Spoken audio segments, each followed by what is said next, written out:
வாங்க மீனா. மீனா, நல்லா இருக்கியா? எப்படி நல்லா இருக்க முடியும்? உங்க பொண்ணால தினம் நான் தானே நிம்மதி இல்லாம இருக்கேன்.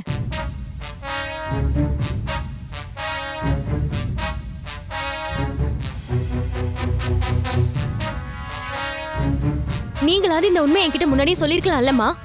சொல்லியிருக்கணும் தான், மன்னிச்சிருமா. என் பொண்ணு வாழ்க்கை நல்லா இருக்கணும். அவ வாழ்க்கைலாம் நல்லாதான் இருக்கு. இப்ப ஏன் வாழ்க்கை தான் என்ன ஆக போதோ தெரியல.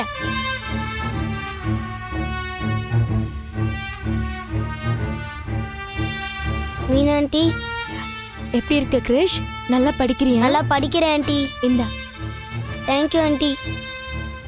இவன் ஒருத்தனுக்காக தான் நான் வாயை மூடிட்டு அமைதியா இருக்கேன். மீனா, ஏதோ என்கிட்ட பேசணும்னு சொன்னீங்க. ஆமா, கொஞ்சம் தனியா பேசணும். அம்மா, நீ கிறிஷ கூட்டிட்டு வெளியே போயிட்டு வா.